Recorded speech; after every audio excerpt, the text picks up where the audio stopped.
অন্তর্বর্তী সরকারের প্রধান উপদেষ্টা অধ্যাপক মোহাম্মদ ইউনূস বলেছেন, আন্তর্জাতিক বৌদ্ধবিহার বাংলাদেশের সাম্প্রদায়িক সম্প্রীতির অন্যতম নিদর্শন। প্রতিষ্ঠার পর থেকে এটি দেশের জাতীয় স্বার্থ সংশ্লিষ্ট বিষয়ে গুরুত্বপূর্ণ ভূমিকা পালন করে আসছে। সকালে বাংলাদেশ বুদ্ধিস্ট ফেডারেশন আয়োজিত আন্তর্জাতিক বৌদ্ধবিহারে সম্প্রীতি ভবন এর ভিত্তিপ্রস্তর স্থাপন অনুষ্ঠানে তিনি এসব কথা বলেন। সম্প্রীতি ও মানবিক কল্যাণে সবাইকে কাজ করারও আহ্বান জানান প্রধান উপদেষ্টা।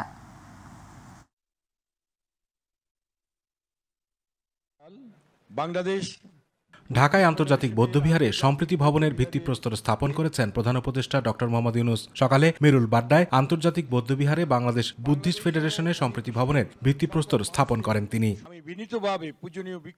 পরে এ উপলক্ষে আয়োজিত অনুষ্ঠানে সেনাবাহিনী প্রধান জেনারেল ওয়াকারুজ্জামান বলেন, দেশের সম্প্রীতি রক্ষা ও পার্বত্য চট্টগ্রামে শান্তি প্রতিষ্ঠায় যা প্রয়োজন করবে সেনাবাহিনী। মতভেদ থাকলেও পারস্পরিক শ্রদ্ধাবোধ বজায় রাখার আহ্বান জানান তিনি। অহিংসবাদ, সম্প্রীতি, মানুষের প্রতি ভালোবাসা, হিংসা বিদ্বেষবিহীন দেশ, এটাই আমরা গড়ে তুলতে চাই এবং আমরা চাই সবাই একসাথে এখানে সুন্দরভাবে বসবাস করব।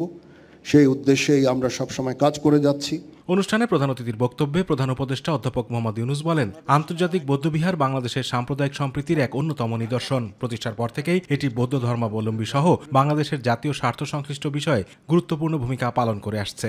আগামীকাল পহেলা বৈশাখ আমাদের এই সম্প্রীতির অন্যতম প্রতীক। প্রত্যেকে নিজ নিজ উপায়ে নিজেদের রীতি অনুযায়ী আগামীকালকে উদযাপন করব। আমরা সবাই সার্বজনীন এই উৎসবে অংশ নেব। আজকে আমি যেখানে আছি, এই আন্তর্জাতিক বৌদ্ধবিহার বাংলাদেশের সাম্প্রদায়িক সম্প্রীতির অন্যতম নিদর্শন হোক। প্রতিষ্ঠার পর থেকে এটি বৌদ্ধ ধর্মাবলম্বী সহ বাংলাদেশের জাতীয় স্বার্থ সংশ্লিষ্ট বিষয়ে গুরুত্বপূর্ণ ভূমিকা পালন করে আসছে। বৌদ্ধবিহারগুলো প্রাচীনকাল থেকে শিক্ষা দীক্ষায় ভূমিকা রাখছে উল্লেখ করে তিনি বলেন, বিশ্ব মানবতার কল্যাণে বাণী প্রচার করেছিলেন গৌতম বুদ্ধ। মহামানব গৌতম বুদ্ধ বিশ্ব মানবতার কল্যাণে সম্প্রীতি ও সাম্যের বাণী প্রচার করেছিলেন। বৌদ্ধ ধর্ম জীবজগতের সকল প্রাণীর মঙ্গল কামনা করে। মহামানব বুদ্ধ বলেছেন, শান্তি সুখ থেকে আমরা কাউকে বঞ্চিত করতে পারি না। মতামত, ধর্ম ও রীতিনীতির পার্থক্য থাকলেও সবাই একই পরিবারের সদস্য বলেও মন্তব্য করেন ডক্টর ইউনূস। সম্প্রীতি ও মানবিক কল্যাণে সবাইকে কাজ করার আহ্বানও জানান প্রধান উপদেষ্টা। সুপ্রিয় উপস্থিতি, আমি বরাবরই বলে এসেছি, নানা মত, ধর্ম, রীতিনীতির মধ্যেও আমরা সবাই এক পরিবারের সদস্য। আমাদের সম্প্রীতি ও মানবিক মূল্যবোধের জয় হোক, বিশ্বে শান্তি বিরাজ করুক। পরে সবাইকে পহেলা বৈশাখের শুভেচ্ছাও জানান ডক্টর মোহাম্মদ ইউনূস। সবাইকে আবারও সালাম ও নববর্ষের অগ্রিম শুভেচ্ছা জানাচ্ছি।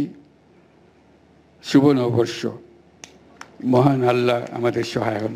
আতিকুর রহমান তিতাস, মাই টিভি। বড়ুয়া মহোদয়কে রাজুকের প্লট বরাদ্দে দুর্নীতির অভিযোগে দুদকের করা মামলায় শেখ হাসিনা, বোন শেখ রেহানা, শেখ রেহানার মেয়ে ও সাবেক British MP tulip Rizwana Siddiqui, ছেলে রাদওয়ান মুজিব সিদ্দিক ও অপর মেয়ে আজমিনা সিদ্দিকের বিরুদ্ধে গ্রেপ্তারি পরোয়ানা জারি করেছেন আদালত।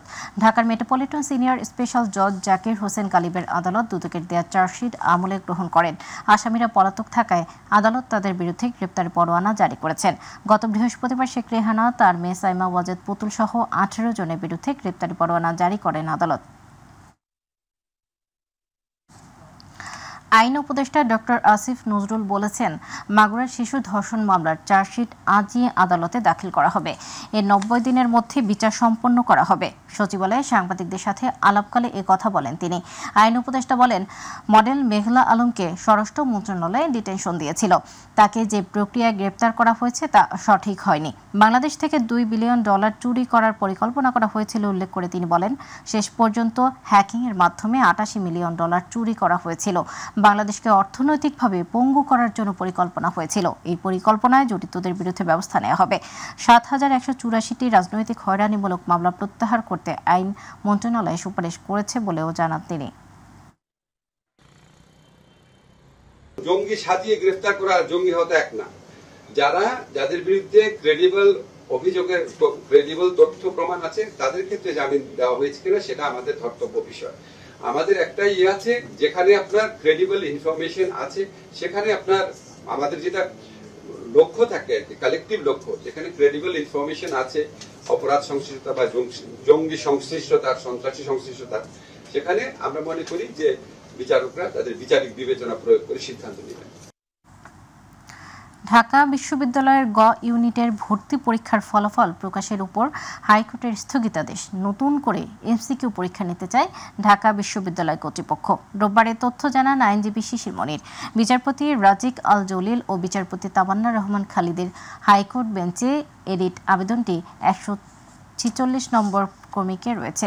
আজ এ বিষয়ে শুনানি হতে পারে। গত 8 ফেব্রুয়ারি এ পরীক্ষা অনুষ্ঠিত হয়। এরপর একাধিক ভুল থাকায় সুষ্ঠু ফলাফল প্রকাশের জন্য পুনরায় পরীক্ষার আবেদন শীর্ষক আবেদন উপাচার্য বরাবর দেন এক পরীক্ষার্থী, কিন্তু তাতে সাড়া না পাওয়ায় কর্তৃপক্ষের নিষ্ক্রিয়তা নিয়ে তিনি হাইকোর্টে রিট করেন। ওই রিটে শুনানি শেষে গত 19 মার্চ বিচারপতি ফাতেমা নজিব ও বিচারপতি শিকদার মাহমুদুর রাজির হাইকোর্ট বেঞ্চ রুল সহ ফল প্রকাশের উপর স্থগিতাদেশ দেন। নিয়ম নীতির তোয়াক্কা না করে বরিশালের মুলাদিতে গড়ে উঠেছে অবৈধ ইট ভাটা। জ্বালানি হিসেবে কয়লার পরিবর্তে পোড়ানো হচ্ছে কাঠ, এতে দূষিত হচ্ছে পরিবেশ। এছাড়াও ফসলি জমির কাটায় নেতিবাচক প্রভাব পড়ছে চাষাবাদে। তবে উপজেলা প্রশাসন বলছে অবৈধ ইট ভাটা বন্ধে উচ্ছেদ শুরু করেছেন তারা। প্রতিনিধি রাকিবুল ইসলাম রাকিবের তথ্যচিত্রে আরও জানাচ্ছেন শামস তাবরেজ উচ্ছ্বাস। বরিশালের মুলাদিতে কোনোরকম অনুমোদন ছাড়াই অবাধে চলছে অবৈধ ইটভাটার কার্যক্রম। অভিযোগ রয়েছে প্রশাসনের নাকের ডগায় কাঠ পুড়িয়ে তৈরি হচ্ছে ইট, ব্যবহার করা হচ্ছে ক্ষতিকর চিমনি, ফলে বিপর্যয়ের মুখে ফসলি জমি, গাছপালা সহ পরিবেশ।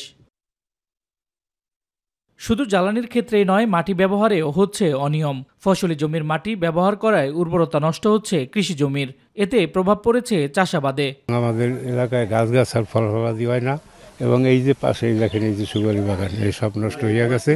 হ্যাঁ, এবং জমির মাটি কাটিয়া এবার মনে করেন সে উঠায় ফসলি জমি নষ্ট করিয়া আলায়। মাটি উঠায় নদী থেকে এবং বিলের মাছ থেকে, শস্য ক্ষেতের মাছ থেকে মাটি কেটে উনি ইটের ভাটার ওই ইট বানানোর জন্য ব্যবহার করতেছে। জমির তুল মাটি কাটে অনেক ঘরবাড়ি ভেঙে যায়, ঠিক আছে, অনেক ক্ষতি করে।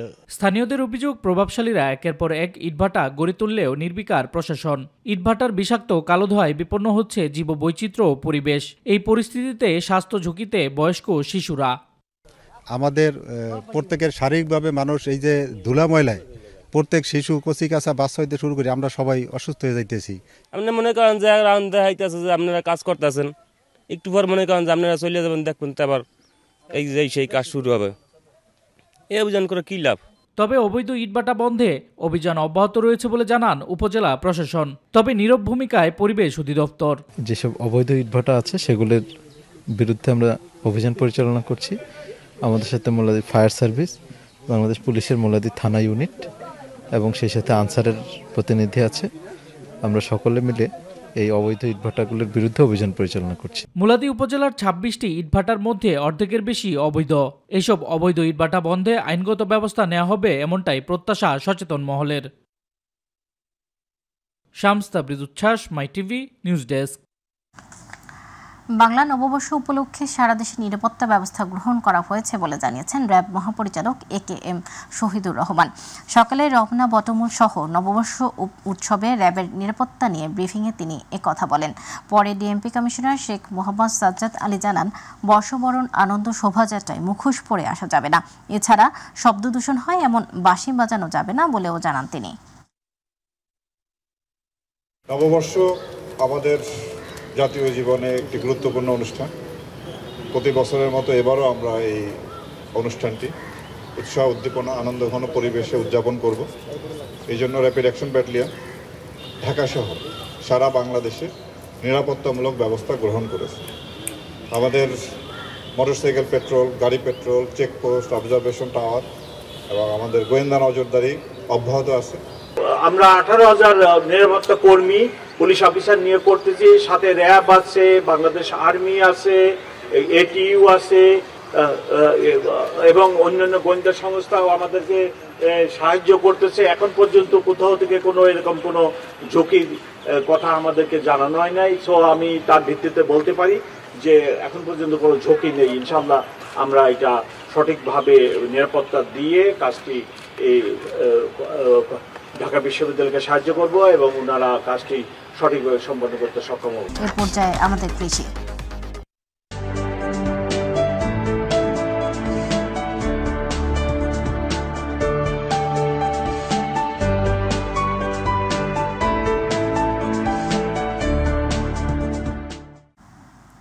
সুনামগঞ্জে টমেটো চাষ করে অপূরণীয় ক্ষতির সম্মুখীন হয়েছেন চাষিরা। অস্বাভাবিক দরপতন, ক্রেতা ও সংরক্ষণের সুবিধা না থাকায় খেতেই পচে নষ্ট হচ্ছে কৃষকের চাষ করা শত শত মন টমেটো। এদিকে কাঁচা মরিচের দাম কম হওয়ায় উৎপাদন খরচ তোলা নিয়েও দুশ্চিন্তায় দিন কাটছে চাষিদের। অপূরণীয় এ ক্ষতি কাটিয়ে উঠতে তাই সরকারি সহায়তার দাবি ভুক্তভোগী কৃষকদের। প্রতিনিধি আবু হানিফের রিপোর্ট, জানাচ্ছেন জুবাইর রহমান। গত বছর সবজির ভালো দাম পেয়ে চলতি বছর ধান চাষ কমিয়ে সবজির উৎপাদন বাড়িয়েছেন সুনামগঞ্জের কৃষকরা, আর এতেই কপাল পুড়েছে তাদের। অস্বাভাবিক দরপতন, ক্রেতা সংকট ও সংরক্ষণের সুবিধা না থাকায় সারি সারি গাছে পাকা টমেটো খেতেই পচে গলে নষ্ট হচ্ছে। স্থানীয় বাজারে নিয়ে আসা অবিকৃত টমেটো ফেরত নিলে শ্রমিক ও পরিবহন খরচ লাগবে বলে নদীতেই ভাসিয়ে দিচ্ছেন অনেকে। এই টমেটো তোলার পয়সা আমারও না, 2 কানি হেড টমেটো, এই যে দেন টমেটো ফুচ্চা লইছে ক্ষেতের মেঝে, বিক্রি করতাম পারলাম না। দিয়ে দেওয়ার মতন মানুষ নাই, ফাঁকারও নাই। কিস্তি তুললে আমরা এই ক্ষেত করছি, কিস্তি দিতে পারতাম না, কিস্তির লোকায় বাড়ির মধ্যে। টমেটো ও কাঁচামরিচ চাষ করে বেশি ক্ষতিগ্রস্ত হয়েছেন জামালগঞ্জ উপজেলার চাষিরা। প্রতি বিঘা জমিতে চাষ করতে চারা, শ্রমিক, সার, কীটনাশক সহ প্রয়োজনীয় সরঞ্জামে প্রায় 70,000 টাকা খরচ হলেও প্রতি কেজি টমেটো বিক্রি করতে হচ্ছে 1 থেকে 2 টাকায়। এতে ধার দেনা সহ ঋণ করে চাষাবাদ করে সর্বস্ব হারিয়ে এখন ঋণের টাকার দায়ে ঘরবাড়ি ছাড়তে হবে জানিয়েছে ভুক্তভোগী কৃষকরা। বীজ, সার, কামলা, ওষুধ সবকিছু মিলে প্রায় লাখ টাকা। এখন মরিচের যদি মূল্য না পাওয়া যায় তাহলে কিলো সব নিঃস্ব হয়ে যাবে। মন্দারে বুঝাইবার কোনো ভাষাই নাই। এরপরে আছে সিন্ডিকেট, এই ব্যাপারে থেকে আরেক ব্যাপারে তারা সিন্ডিকেট করে কোনো মালের দাম তো পাওয়া যায় না। কৃষকদের স্বার্থে সবজি সংরক্ষণের জন্য ক্ষুদ্র আকারে হলেও একটি কোল্ড স্টোরেজ করার পরিকল্পনার কথা জানালেন এ কৃষি কর্মকর্তা। অনেক কৃষক অন্যান্য ফসল বাদ দিয়ে সবজির দিকে ঝুঁকে পড়েছে, বিশেষ করে টমেটো, ফুলকপি, বাঁধাকপি, মরিচ ইত্যাদি সবজিগুলো আবাদ করেছে। আমরা সিলেট প্রকল্পকে একটা রিকোয়েস্ট করেছি যাতে ক্ষুদ্র আকারে হলেও এটা কোল্ড স্টোর করা যায় কিনা, কারণ যেহেতু সুনামগঞ্জে এখন প্রচুর সবজি আবাদ হচ্ছে। যদি আমরা কৃষকরা যদি সবজি রাখতে পারে তাহলে ভবিষ্যতে হয়তো আরও সবজি তারা করবে। সবজি চাষিদের ক্ষয়ক্ষতি পুষিয়ে উঠতে সরকারি সহায়তা ও কৃষকদের স্বার্থে সবজি সংরক্ষণে একটি হিমাগার স্থাপনের দাবি ভুক্তভোগীদের। জুবাইর রহমান, মাই টিভি নিউজ।